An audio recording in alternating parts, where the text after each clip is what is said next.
Good morning, everyone. This is Saturday, November 21st, 2015. Welcome to all of you to our Bible study. And we have Linda here in person to moderate. Go ahead, Linda. Good morning. I'll start by reading from Miscellany by Mary Baker Eddy. Jesus gave his disciples, students, power over all manner of disease.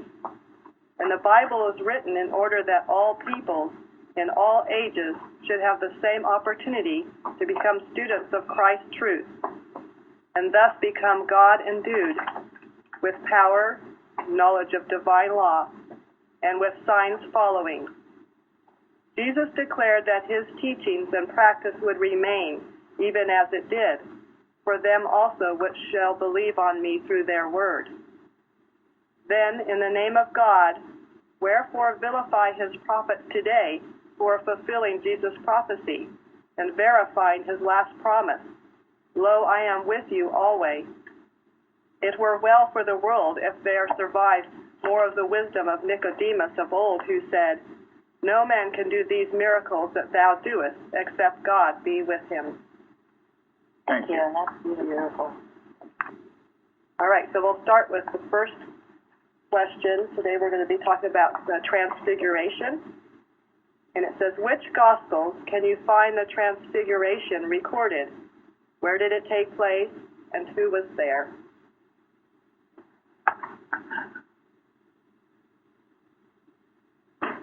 Well, I found them in Matthew, Mark, and Luke.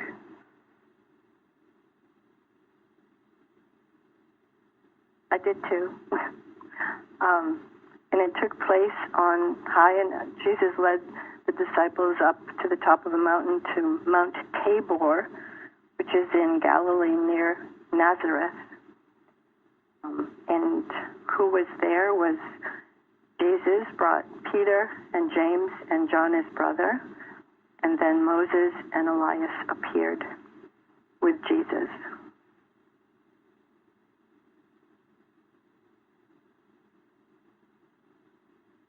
Any comments on that?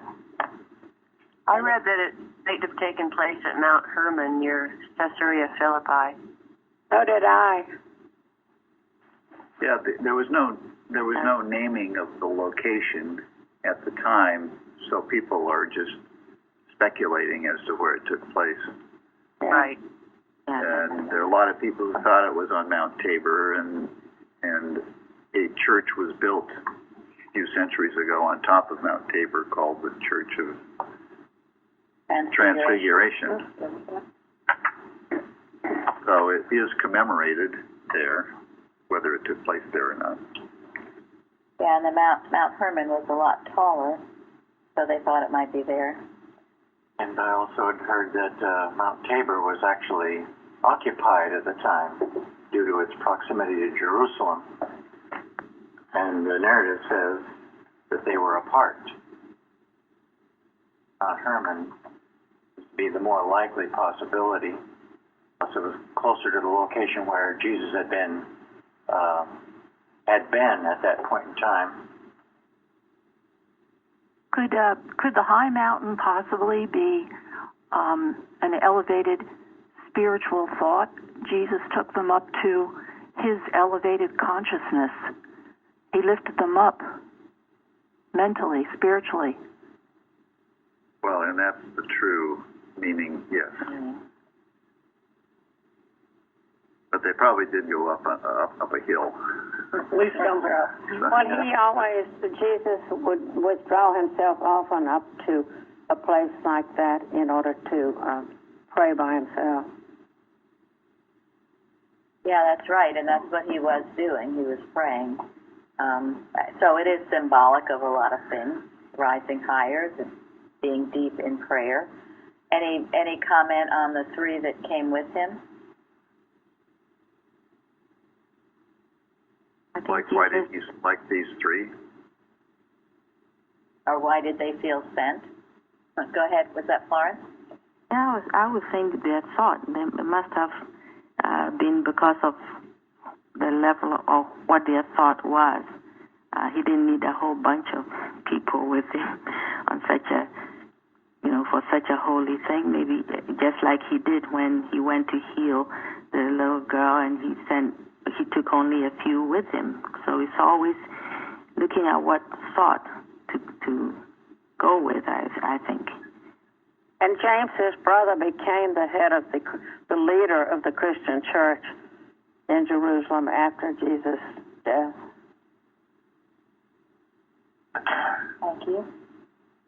So do you think Jesus knew what was going to happen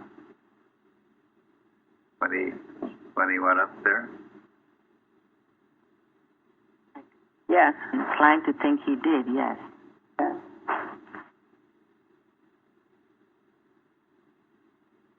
Tom, did you want to comment on any of this? Oh, I was just thinking that when we talked about the mountain, some people also think that it's Mount Nebo, where Moses looked at the Promised Land. Okay. Those three disciples seem to be kind of his inner circle.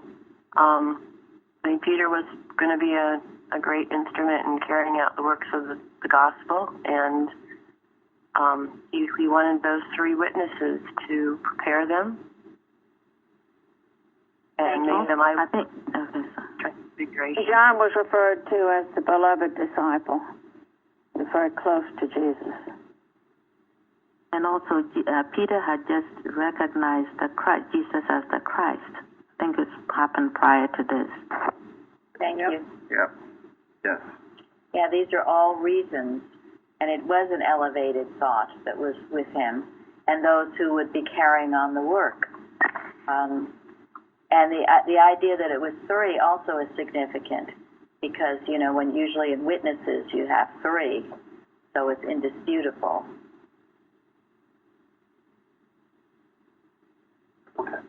In triplicate, yes. Well, that's to witness to something that's true. If it were just one, a lot of people could doubt just one. If it were two, it would be more likely to be true. But if they conspired among themselves, give a false witness. But three, kind of hard to give a false witness. Yeah, so there was significance in that number, I think. Anyone else? Linda, did you want to speak? Well, not much more, but James and John were the sons of Zebedee, if you say the name. And they were also there, which Florence alluded to, was the raising of Jairus' daughter. And they were also there at Gethsemane. That's it.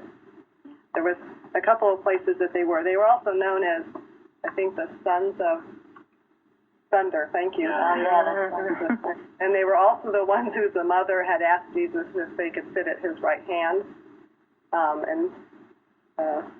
Also, what I wanted to say is, does anyone know who Elias is? I think it's Elijah. Elijah. It is, yeah. I did not know that before this. Yeah. John the Baptist. And this John actually was also the one that was supposed to have been the one who wrote 1 John that we read at the end of our service, 1 John 3, which I think is very profound and makes me appreciate it more. And also, I'm not sure, but he may have written Revelation. And his is the most spiritual of the Gospels, the Gospel of John. They never really did a positive ID on these people, but think of who was going to be of a fit mind to actually receive the revelation. Remember, this wasn't his, which is what I say, he sat down and pen, think about what I'm going to write now, and wrote it himself. He received it. That takes a very special, spiritually minded person to be as such, to fit to receive it. He received it while he was in prison. Yes, on the remote island of Patmos. You know, originally Linda was not sure to do this one about the transformation, just because it's such an incredibly holy subject. And we we all were feeling opposition to it before. So we will continue, but we are treading on holy ground. I got to admit, it must have been a lot of courage to take up this subject. Yeah, I'm not sure we ever have before. No, I think we pretty much realized how sacred it was. Who's going to open their mouth and say something? Twice. Okay. Well, there wasn't really much written in Mrs. Eddy's, nothing that I could find as far as the word transfiguration. I did find an article in the journal, and I can't get it now because it's not Wi-Fi, but it was actually an address that Mrs. Eddy had given about the Transfiguration, and they wrote, somebody wrote a letter about it, and it was actually published in the either Journal or Sentinel during Mrs. Eddy's time, and it makes reference, and I'd really like to share it. You'll get it. Okay. We do have Wi-Fi. So. Yeah, okay.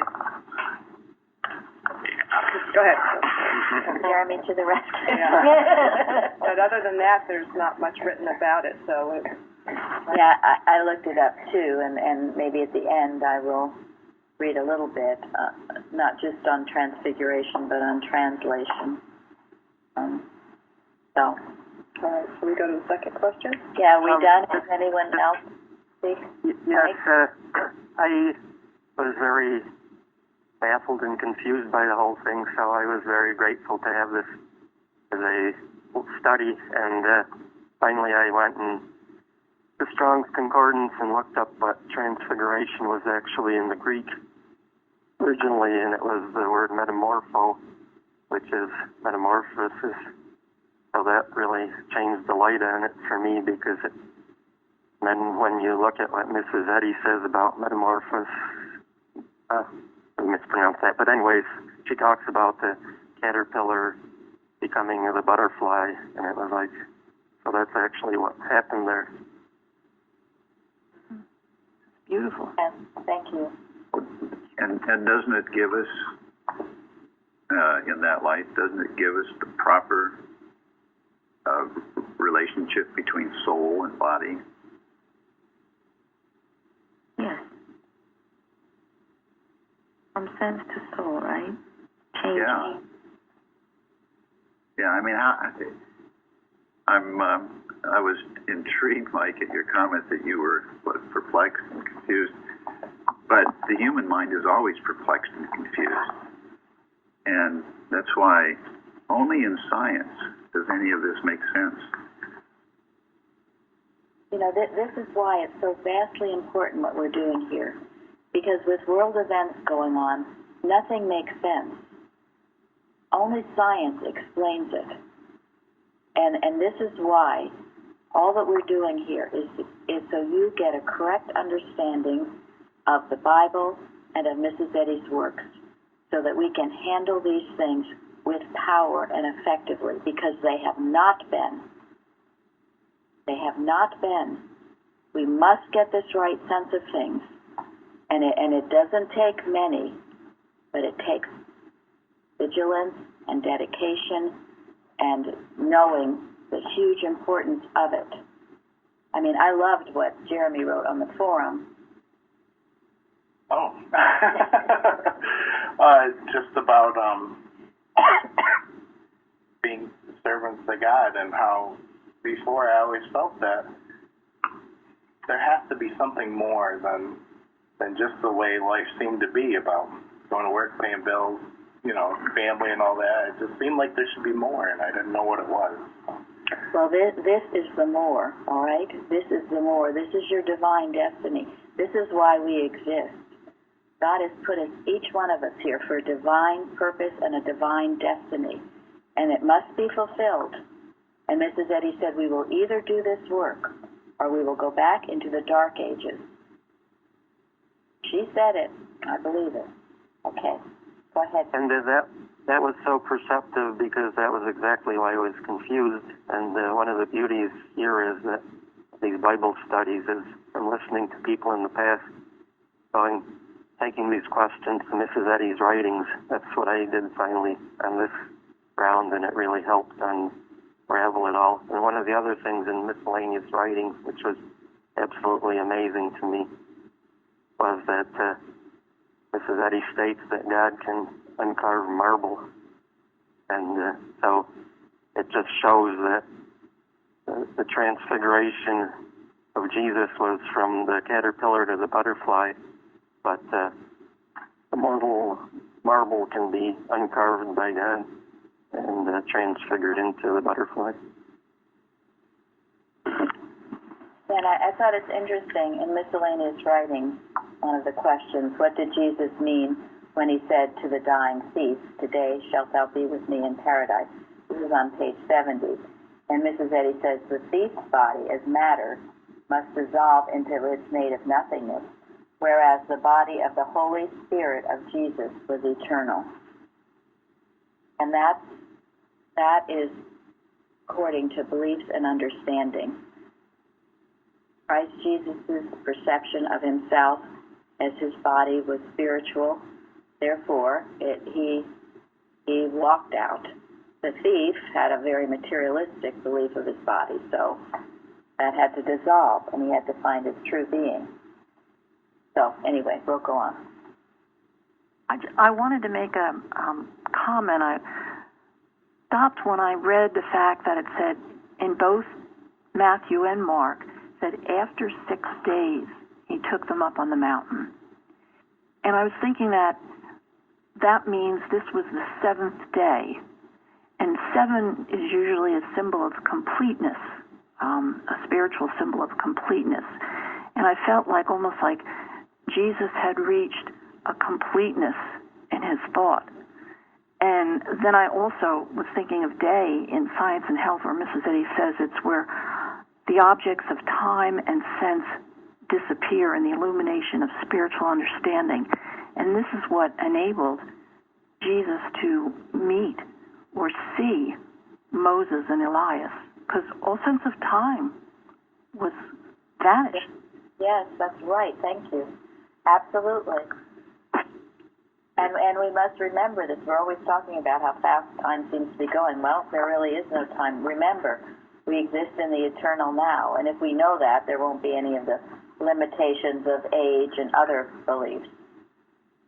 Thank you. And for 6 days we do our lesson, and on the 7th we go to church. Yeah, it's a high revelation, so to speak. Linda, do you want to read something? Well, I don't know if you want me to read very much, but it's interesting. I'm going to just say where it came from if people are interested in looking up before maybe we have it up. But it's called Address of Mrs. Eddy. It was in the December 1886 issue of the Christian Science Journal. And it was somebody who was writing a letter in response to having...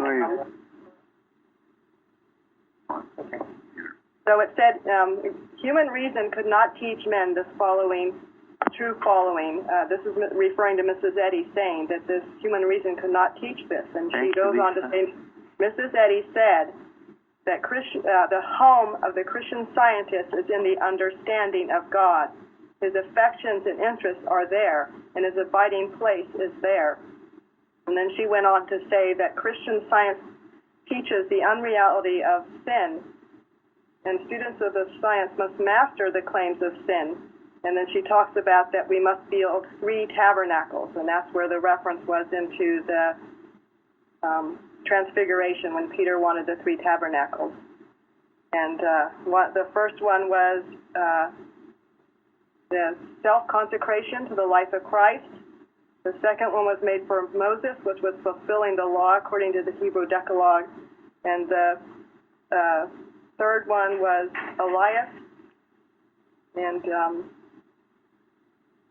it was talking about the prophetic vision is the reward of faithfulness, unselfishness, and love. Thank you. All right, so we'll go on to the second question. What did the disciples see and hear? Can I just add on to that? Go ahead, Tom. Yeah, so you mentioned Moses and the law, and this Elias, where you read some places say represents the prophets. So, Jesus said to fulfill the law and the prophets. So in a certain sense, it sort of indicates to me the unchangeability of God. God never changes. Thank you. I wanted to comment on the what was said about metamorphosis because and the description of the caterpillar to butterfly. Actually, one of the commentaries that I read pointed out that the substance of Jesus' body had not changed.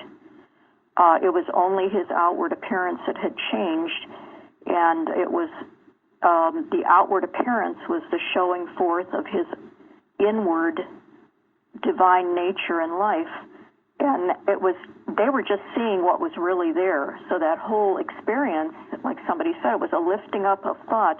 He was taking them up higher, and they were seeing him as he really was. He did not really change. There was not. Thank you. Yeah, Thank you. excellent point, Donna. Yep. Thank you. And this is the truth. This is the truth of all of us, too. We don't have two bodies. We have one. We have to see it correctly. And I will just, this is questions and answers again. Do you believe in translation? If your question refers to language, whereby one expresses a sense of words in one language by equivalent words in another, I do. If you refer to the removal of a person to heaven without his subjection to death, I modify my affirmative answer. I believe in this removal being possible after all the footsteps requisite have been taken up to the very throne, up to the spiritual sense and fact of divine substance, intelligence, light, and love.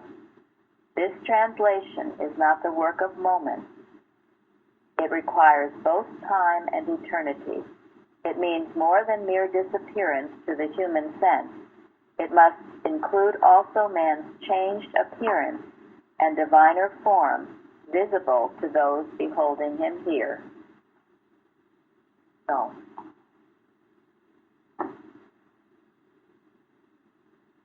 this is something we should expect ourselves, isn't it? As we grow spiritually, Mrs. Eddy says in many places, as we understand, as we grow in science, we see things new. We see things the way they really are. You know, old things fall away, but and new things appear. and the more uplifted your consciousness, the more spirituality you possess, the more you see. And it's not with your eyeballs. It's your spiritual sight. All your senses are spiritual. I wonder if Peter got it, because his first response was he wanted to build altars. He wanted to build tabernacles to them. I don't know. It's almost like he was seeing them this personally, like a personal Jesus and a personal Moses and a personal Elias. Right, the same way most people do. Yeah. Well, it Yes, says in they one want of to. Their first instinct is to humanize the divine Did experience. Yeah. Thank you. And it was interesting in Luke. Luke was the only one who mentioned that the three of them were sleeping.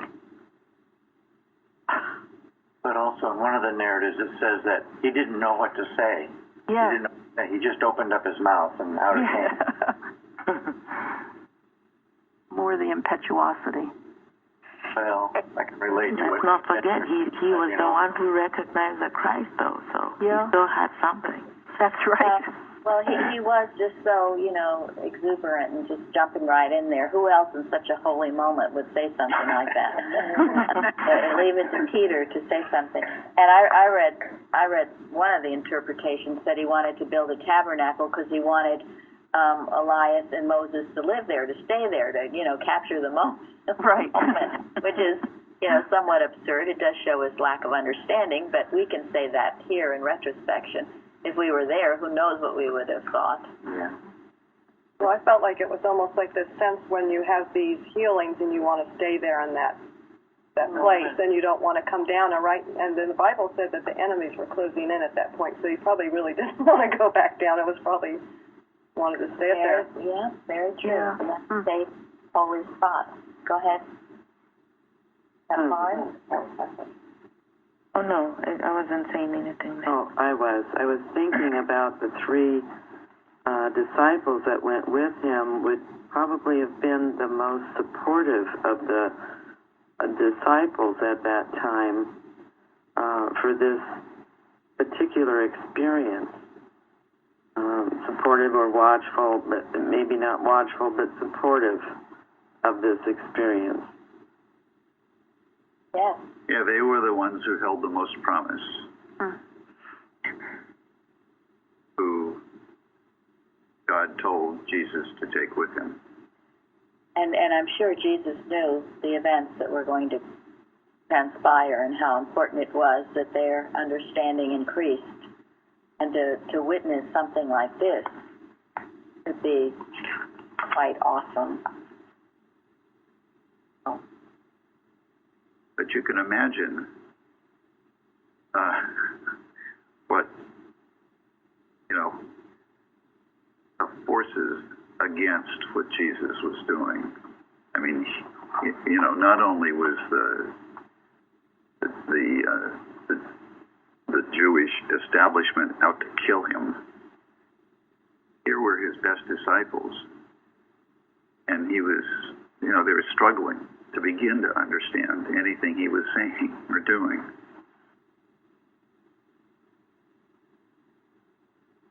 And it gives you kind of an appreciation for what Mrs. Eddy went through. And they were afraid. They were very afraid. Yeah, because they didn't get it. They weren't at the same place that Jesus was. No, because they feared. He was lifting thought. Mrs. Eddy was always lifting thought.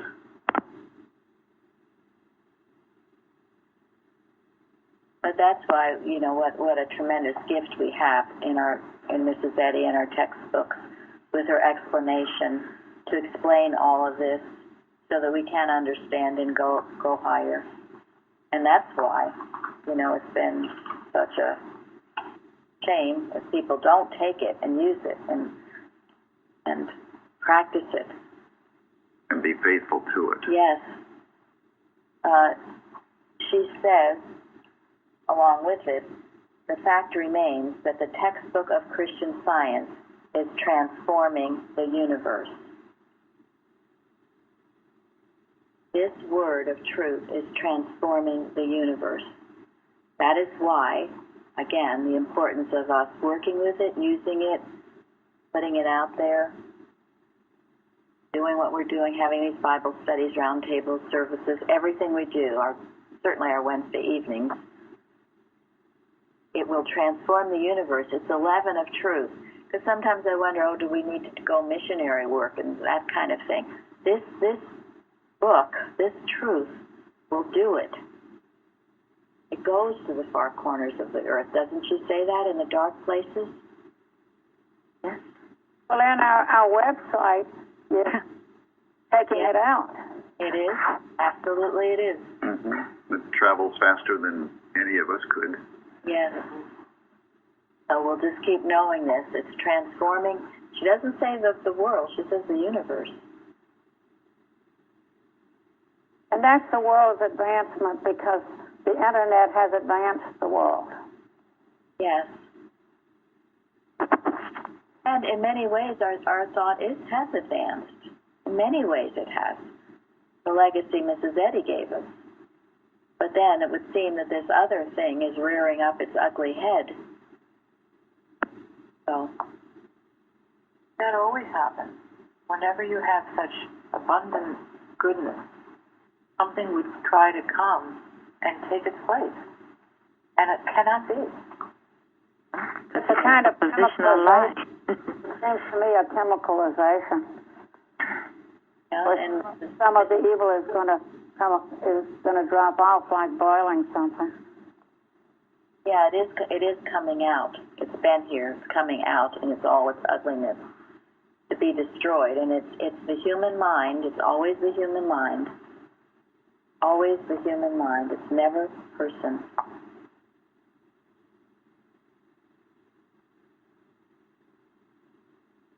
Well, it is interesting that transfiguration took place just days after he had explained to these disciples that he was going to be crucified.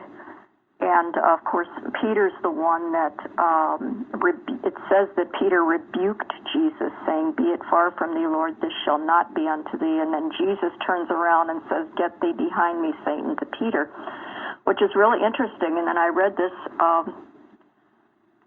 commentary that says the Transfiguration demonstrates once again that the crown and the cross are part of one plan.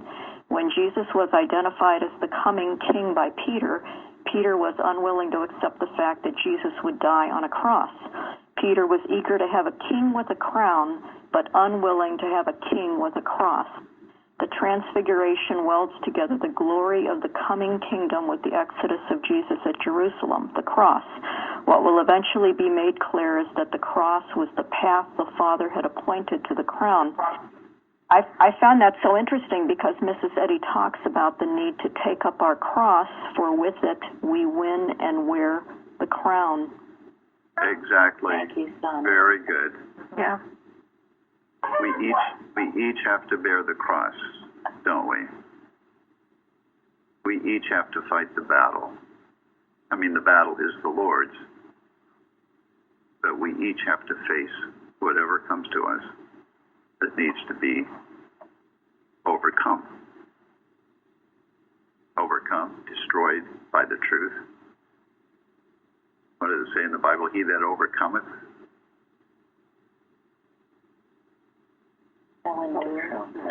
shall inherit all things. That's why we can't have our head in the sand. We can't be naive. Can't wish evil to go away. We have to face things. And in doing this, we are doing the greatest work for mankind. This is the real love.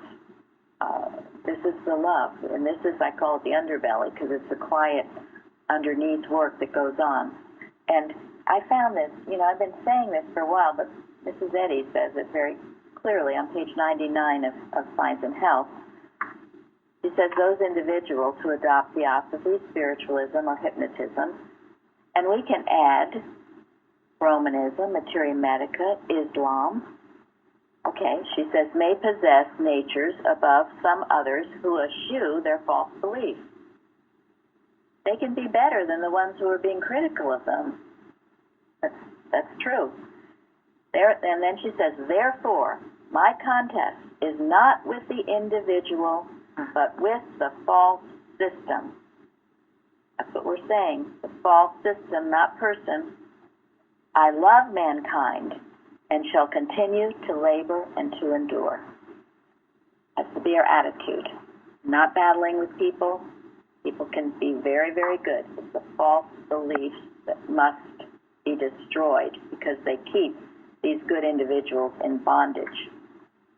But we love all mankind. Be clear on that point. And these pages, starting around 96 to the end of the chapter, the material world is even now becoming the arena for conflicting forces. On one side there will be discord and dismay, on the other side there will be science and peace. You know those pages, but you work with them and see what she's saying in them. She talks about, as Fairley was saying, the destruction of matter, chemicalization of it. Very good to know these pages and to be working with them. Okay. Hey, Linda. All right, so we'll go on. We know that the disciples saw Jesus turn bright, like light, and they heard God's voice saying, listen to him, hear him. And I don't think that's the only time it's been said in the Bible. Was that in the same with the baptism, too? Mm-hmm. Did he say that? Yeah. Okay. Yep.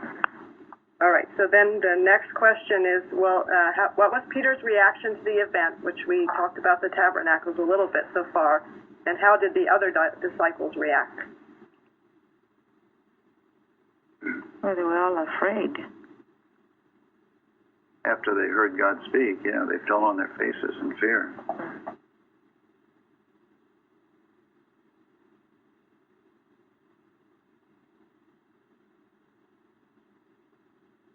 Peter's reaction reaction, I thought we talked briefly about how he kind of talked too much at first. He didn't know how to assemble it all. And none of us has ever had that problem. Yeah, believe me, I recognize this one. And at times when something really, really important happens, I've talked too much, and it took me a long time to really figure it all out. And that's what I saw with Peter's reaction. I know, even saying, Lord, it's good for us to be here. Like, wow, isn't this great? Thanks for asking us. Yeah, this is better than Disneyland. I couldn't help but think that, after Peter said that, and then he heard the voice from the cloud, I had this vision of God knocking him on the side of the head and telling him to shut up and get with it. Exactly. That's right. I get that picture too. I mean, he's all excited. Great to be here. Let's build some tabernacles. And then he hears God's voice. It's like, whoa. So. At least he was honest the way he felt, though. Well, he was. True. Yes. And that's how he was able to learn the lessons that he learned. Yeah, he was honest, and that's a great quality. He was totally out in the open. He was honest. He wasn't, just holding it in, thinking, wow, this is weird, or just said what he thought. And this was not the first rebuke someone said. No. But he took the rebukes. He always took the rebukes. What made him such a good worker. That's great. He wasn't lukewarm at all. He was enthusiastic. Yes. Something happened. Great is happening. Right. That's right. Good point. Enthusiastic, honest, open, and then he took rebuke. All of those are wonderful qualities. And it's interesting that at first he linked Jesus up with Moses and Elias, and he had to eventually hear that it's about Jesus. I mean, Jesus, the Son of Man. Yes. And they were his forebears. They were forebears.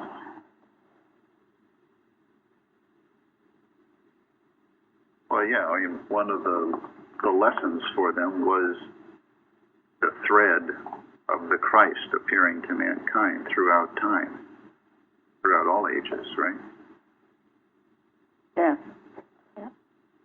It was the greatest embodiment of the Christ with those who most embodied the Christ at their time. And the disciples went on to ask him, why did the scribes say that Elias must first come? And then Jesus replies, so then they understood that he was speaking about John the Baptist. Right.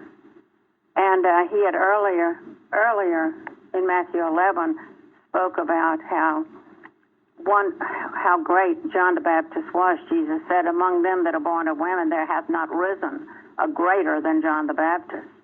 Notwithstanding, he that is least in the kingdom of heaven is greater than he. And then he predicted the violence that would come.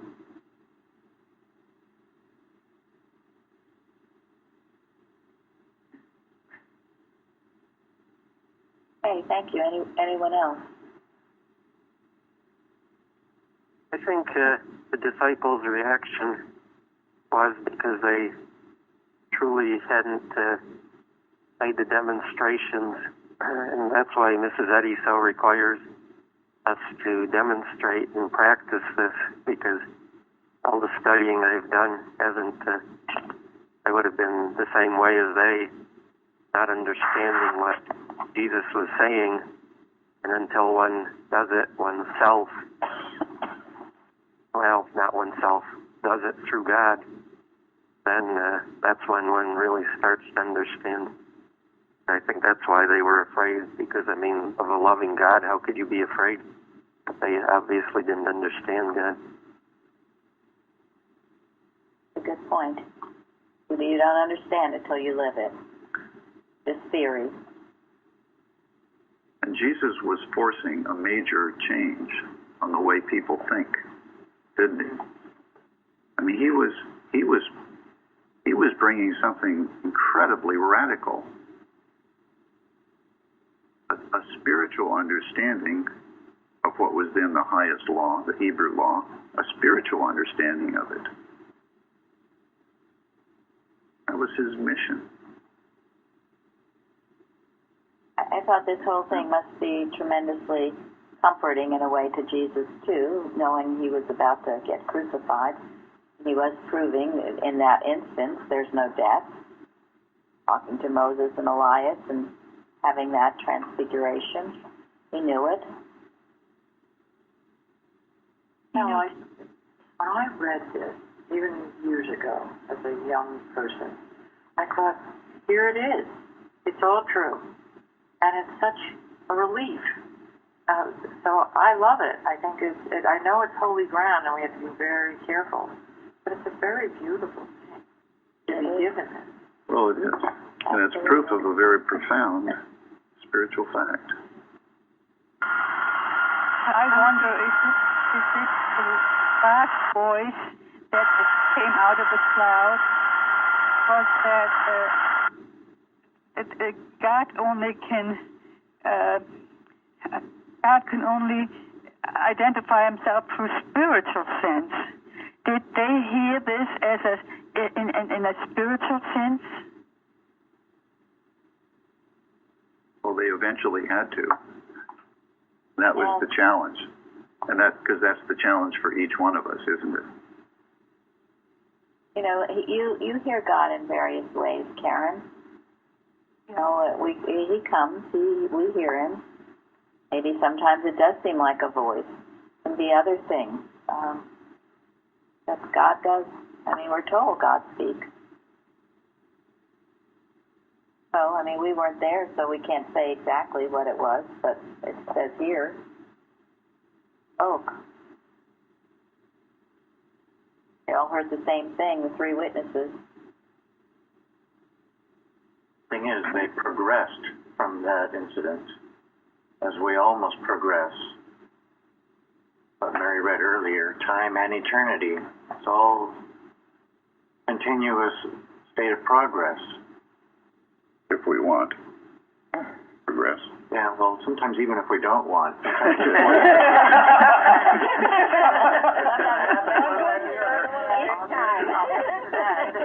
Right?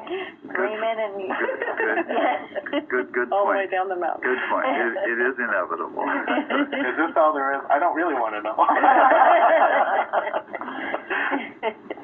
I think too it's interesting that Jesus spoke with Moses and Elias, and I was really thinking about that, and I looked up, in the glossary, and Mrs. Eddy says that, Moses was a type of moral law, and that was, something that was given to a very, very primitive state of thought. I mean, these people were pretty much barbarians, and he gave them a moral code to live by. And then Elias, Mrs. Eddy says Elias is prophecy, and she also says it's Christian science. And I thought it was almost like, Jesus, there was no time anymore. So he could look to the past, and he could also look to the future, and he could converse and be, I don't know if I'm making any sense, but he could be in the same plane with these two thoughts because there was no time. Yeah. All eternal now, right? Yeah. No time with Jesus anymore, was there? Could go back to Moses and could go converse with God, and it's amazing.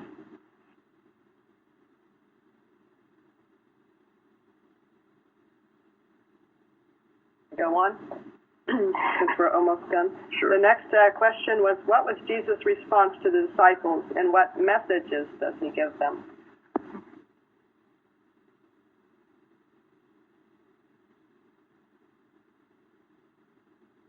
was one of love. He said, arise. He touched them. He rise, and don't be afraid. It was so loving. Yeah, he was encouraging them to get the truth out of this, to get the blessing out of this. And then he gave them another message after that. Told them not to tell anyone about this experience until after he himself arose from the dead. Why do you think he did that?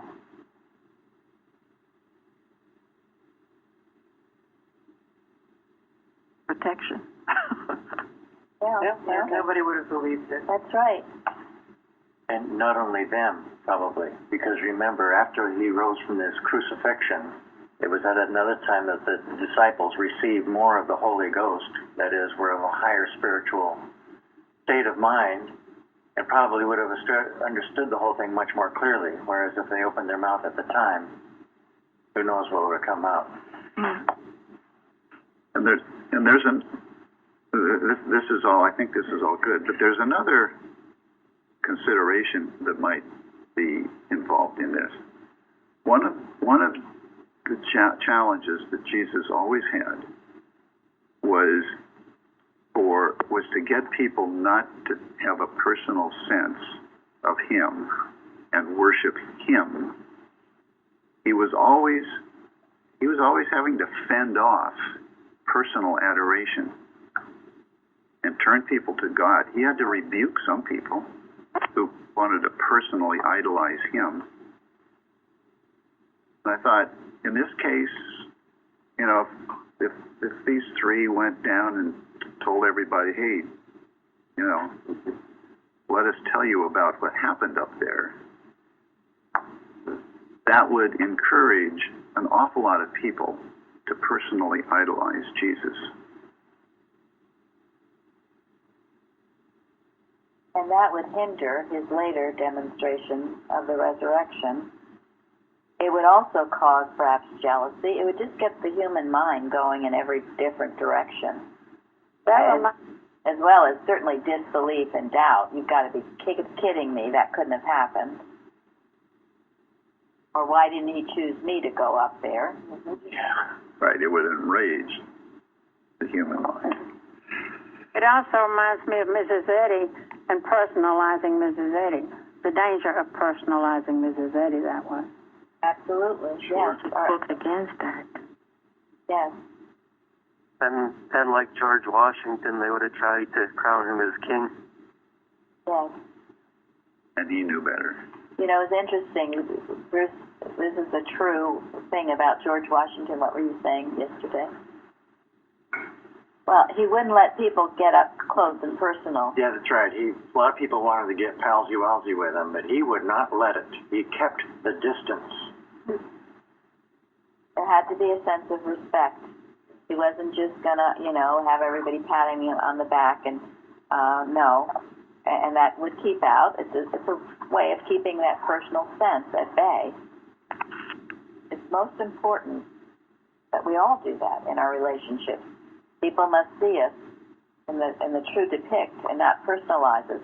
And often when people get up close and personal, that's what they do. Oh, look at their faults, or look at this, or why this. And as a scientist, we must be very careful not to do it and not to have it done to us. That's interesting, because I just went on a tour with some friends into Washington's headquarters in Valley Forge, and the man that was giving the tour mentioned that a lot of the men he was working with were actually wanting his job and felt they should be in that position. So in some sense, it probably was even a protection not to get too personal and give them anything to work with. That's interesting. He had a sacred mission, and he knew it wasn't him personally. This is a very religious man. He prayed to his Father every day in his prayer journal.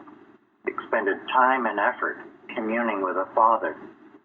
He knew how important what he was doing. And for somebody who had a personal ambition to step in and want to take his place, no way. And this is a lesson for us here today, too. Whenever you've had a great revelation, in whatever way, just to be quiet about it. Make sure you don't blab it all over the place or act, proud of it, or look what happened to me, or be really careful. The human mind is just waiting to chew it up and spit it out. So be quiet. Make it your own. No reason to talk about it unless for some reason it's something you could share to someone who's truly ready to hear it. But that's probably very far and few between. Something just came to mind, and I was wondering if someone had any input or a comment. But during what happened to Jesus, I noticed that there wasn't any female qualities or thought during that time, and that later on, the lady with the lamp in the Bible, symbolically, it talks about that in Mrs. Eddy. But I wonder why there was nothing at the time of right now, what we're talking about. Anything? I mean, does anyone have any idea why was Mary Magdalene like that? There was no female thought or anything going on. It was just, it was men there. I wonder why no women or thought, female thought. Qualities. But every being is both male and female. Every being is spiritual. Everyone, there's no sexes in truth. But it was just Peter, John, and James, and that was it. No, I wondered why too, because Mary was such a spiritual thought, and she was at many of the things, but she wasn't at this. But I don't know what the answer is. Except that what's been given. We I have an idea. Oh, here's Zari wanted to speak. Okay, Zari. If you notice, quite often the books that were under Constantine accepted did not. They turned some of the female prophets into male prophets. There was a real need not to show the male and female as being equal, and this is, I think, why Roman Catholicism has had its problems. Well, yeah, clearly at the time, and for several centuries afterwards, women didn't have rights. But remember when Jesus was, when the stone was rolled away, there were the women, Mary included, and his mother. And Jesus treated Mary with a lot of affection, and his mother as well.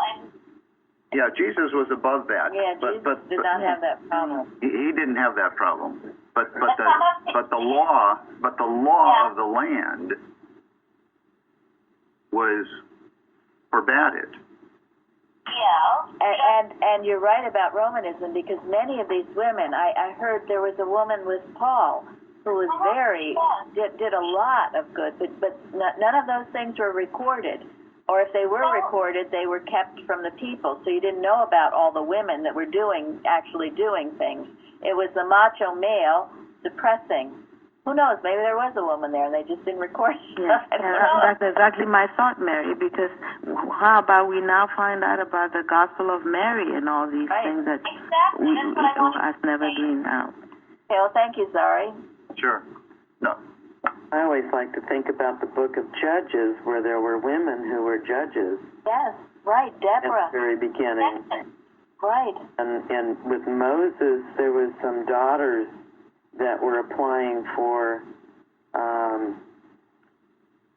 their inheritance, and Moses acknowledged that. Yes, perhaps they were less chauvinistic then in many ways than we are now. There was a definite suppression of all the women in the Bible. I just didn't want us to make them look bad. Right. And what does Mrs. Eddy say about the female thought? The higher spiritual thought. Higher. Yeah. I remember that once and sent someone in our church. He just went kablooey. He left. He was brand new to Christian Science and to the church, and it was more than he could process. So, well, that was a good question, Lucy. Thank you. That made me That makes Think me of Adam and so. Eve. I mean, Eve was just deceived by the serpent, but then Adam's thought was not as good as Eve's. Flaming thought. But somebody mentioned the Gospel of Mary, and in there's a narrative where the men disciples approached Mary, the female, because Jesus and her had spent a lot of time together, and the general drift of thought was that he shared things with her that were even better or above what the men could take. So I think we got to point at the people that wrote the books. Why did they leave them out to a large degree? It's kind of interesting because in around the third edition of Science and Health, Mrs. Eddy actually uses she and her in referring to God. Yeah. And then she changed it back to he because I think probably just that people couldn't take it. Yep. So it doesn't mean that reflected that she thought he was a he. She thought he was he and she. So. Yes. Well, and then there was the same prejudice against Christian Science for many, many, many, many years because it was discovered by a woman. And some still feel that. Some people are still, how could a woman do that? This stuff about women still goes on. Yeah, I mean, it's still barbaric. So But it's not the funny like thing is that, the funny thing is that comes from women too. Yeah, that's true. That's true, Mike, yes. Women can be very chauvinistic. Well, Okay, why don't we move back to the Transfiguration? Well, it's just the last question, and I just thought it was interesting that all three Gospels had the same healing afterward. I don't think they always follow each other that closely. So I thought it was interesting. Does anyone want to make a quick comment about the healing of the child? Well, I saw it as being exactly that uncarving of marble because they all couldn't do it. The disciples couldn't do it because they saw it as being set in stone. And that's pretty much what Jesus said was that with God anything can be done if you have the faith and understanding. Well, I think it points out the difference between Jesus and the disciples. Because it was the healing of the man's lunatic son, which his disciples could not heal, even though they had tried before Jesus was there. Jesus made the point that this kind goeth out, but by prayer and fasting. He was making a point to his disciples of how much they needed to grow.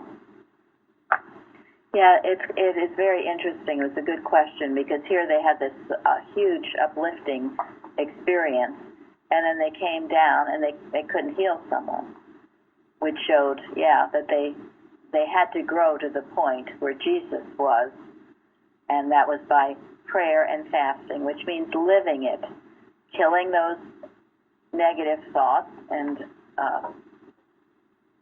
having the right thought into your life and life's experience.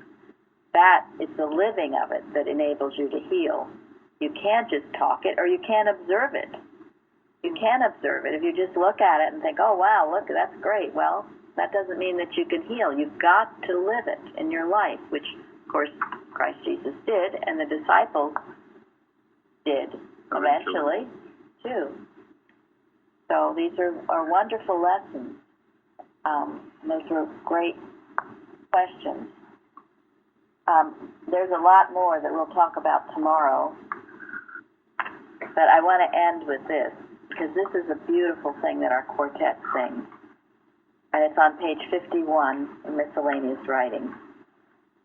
When from the lips of truth one mighty breath shall like a whirlwind scatter in its breeze the whole dark pile of human mockeries, then shall the reign of mind commence on earth, and starting fresh as from a second birth, man in the sunshine of the world's new spring shall walk transparent like some holy thing. Thank you. Thank you. Thank you. Thank you, Linda. Thank you, Linda. And Thank thank you, you Linda. all. Thank you, Linda. Thank you. Thank you.